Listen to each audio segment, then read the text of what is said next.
अगला सवाल हमारे दर्शकों के लिए आने वाला है।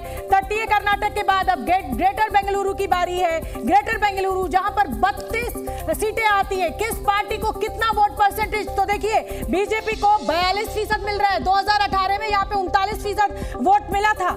कांग्रेस को 42% मिल रहा है, कांग्रेस को 40.5% मिला था, जेडीएस को 14% मिल रहा है, लेकिन 2018 में 17% से ऊपर वोट मिला था। अदर्स को 2% मिल रहा है। यानी कि यहाँ पर अगर हम देखें तो बीजेपी को नुकसान होता हुआ, फायदा होता हुआ दिखाई दे रहा है, कांग्रेस और जेडीएस को नुकसान होता हुआ दिखाई दे रहा है। लेकिन जब ये आंकड़ा, जब ये वोट परसेंटेज सीटों में बदलता है तो क्या आंकड़ा निकलकर सामने आ जाता है, वो बहुत दिलचस्प होगा आपके लिए देखने के लिए। ग्रेटर बेंगलुरु में 32 सीटें आती है, बीजेपी को 13 से 18 सीटें मिलती हुई दिखाई दे रही है। 2018 में बीजेपी को इस रीजन से 11 सीटें मिली थी, कांग्रेस को 11 से 16 सीटें मिलती हुई दिखाई दे रही है। एक सीट का नुकसान इस ओपिनियन पोल में कांग्रेस को होता हुआ दिख रहा है। 2018 में इस रीजन से कांग्रेस को 17 सीटें मिली थी, जेडीएस को भी नुकसान होता हुआ दिखाई दे रहा है, 0 से 2 दिखाई दे रहा है, जबकि 2018 में जेडीएस को इस रीजन से 4 सीटें मिली थी। यानी कांग्रेस और जेडीएस दोनों को ही नुकसान होता हुआ ग्रेटर बेंगलुरु में। बहुत बड़ा नुकसान नहीं है, 1-2 सीट का है, लेकिन नुकसान तो नुकसान है, चाहे छोटा हो चाहे बड़ा हो। दीपक, ठीक है, मनोज जी क्विक। देखिए, मैंने क्या बोला कि यहाँ पे जैसे इन्होंने बताया कि जेडीएस को नुकसान होते हुए दिख रहा है, कांग्रेस भी यहाँ पे बड़ी है, कांग्रेस को नुकसान नहीं हुआ है। और इसलिए हमारा 2 रीजन है जो वहाँ पे आप देखेंगे कि कांग्रेस और बीजेपी के वोट बड़े हैं, लेकिन सीटों में अंतर ज्यादा आता है। चूंकि क्या है कि जो कांग्रेस का वोट है वो जेडीएस में डैमेज करता है। जेडीएस और इसका कांग्रेस का जो वोटर है दोनों एक हैं और दोनों में वोटरों का क्लेश रहता है, और यही कारण रहता है कि ये दोनों के वोट के डिवाइड होने से बीजेपी को हमेशा वहां। ठीक है, संगीत जी एक क्विक कमेंट आप जोड़ना चाह रहे थे कुछ मेरी उस बात। मैंने कहा कि जो दक्षिण भारत है, आप देखेंगे, मुझे याद है राम मंदिर मूवमेंट, और क्योंकि मैं उसमें काफी दिलचस्पी से उससे जुड़ा हुआ था राम मंदिर मूवमेंट पे, साउथ से जो सबसे ज़्यादा पार्टिसिपेशन था वो कर्नाटक का था, और उसका इमीडिएट असर पड़ा लोकसभा चुनाव में। कांग्रेस जो भारतीय जनता पार्टी थी एक बहुत अच्छा प्रदर्शन की, और उसके बाद आप देखेंगे कि कर्नाटक में उत्तरोत्तर प्रदर्शन करते आया है। तो हिंदुत्व का जो कंसोलिडेशन है वहाँ हुआ है। दूसरी बात आप देखिएगा, पिछली चुनाव के अंदर भारतीय कांग्रेस पार्टी ने पीएफआई के काडर को छोड़ा था, और पीएफआई को उन्होंने यूज किया था विधानसभा के चुनाव में।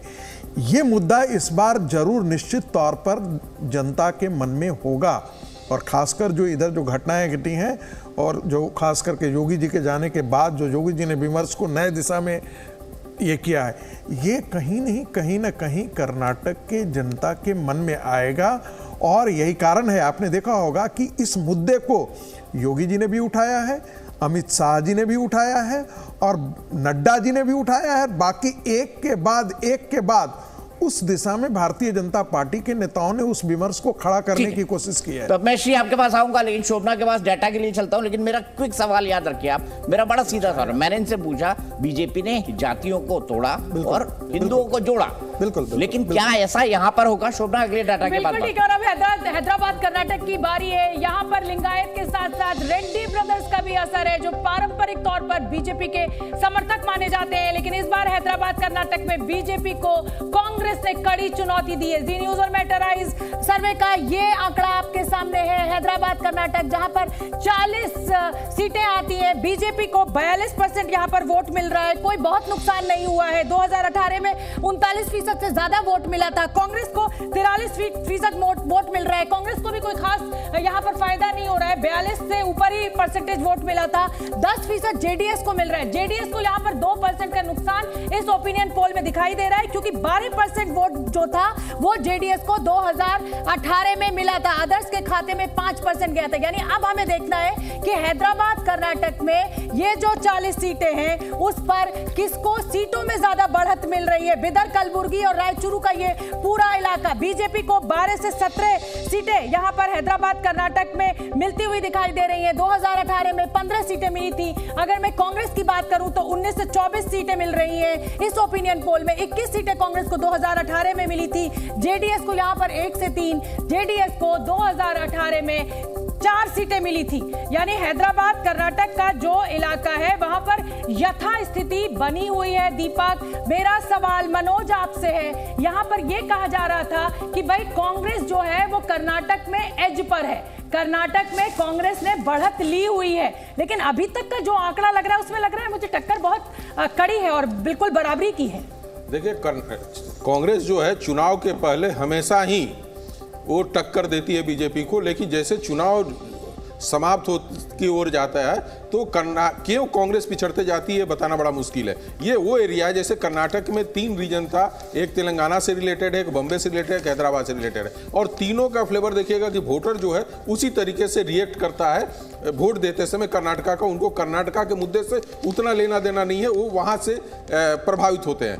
ये जो एरिया है यहाँ पे जो कांग्रेस के कोर वोटर हैं वो हैं, और उनको बीच में यदि बीजेपी अपने को बचा के रखी हुई है तो ये बहुत बड़ी बात है, इसमें दो मत नहीं है। यही कारण था कि जो 4% आप रिजर्वेशन की बात करते थे तो सबसे ज्यादा यहाँ पे ही कांग्रेस को फायदा होता है इससे रिजर्वेशन के कारण, लेकिन वो होते हुए नहीं दिख रहा है। श्री, लेकिन मैंने आपसे जो सवाल पूछा था, जातियों को तोड़ा और हिंदुओं को जोड़ा, क्या ये कर्नाटक में सफल हुआ? और क्या वोकालिंगा और लिंगायत को भी एक अलग तरह से ले जा रही है बीजेपी? मेरे ख्याल से वो वर्क करेगा बीजेपी के फेवर में, क्योंकि आप देखिए आज का मैनिफेस्टो आप देख लीजिए, उसमें यूसीसी है, एनआरसी है, और वहाँ पर जो बांग्लादेशी है उनको टारगेट करने का वो सब मुद्दा है, वो सब हिंदुत्व एजेंडा को, हिंदुत्व का मुद्दा को एकदम पुष्टि करते हैं।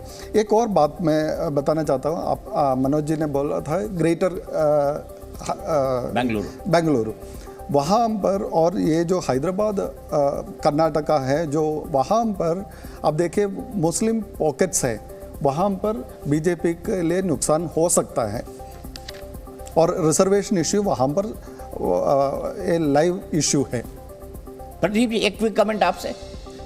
देखिए, अगर जिस प्रकार का प्रचार था, जिस प्रकार का अनुमान लगाया जा रहा था, उस हिसाब से कांग्रेस को इस इलाके के अंदर स्वीप करना चाहिए था, क्योंकि ये ऐसा इलाका है जहाँ से कांग्रेस को बढ़त मिल सकती है।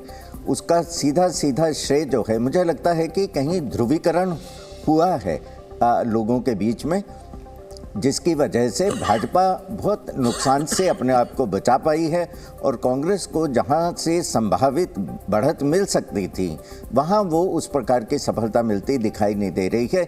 जैसे शोभना जी ने कहा कि वो यथास्थिति बनाते हुए भाजपा निकल रही है। ठीक है।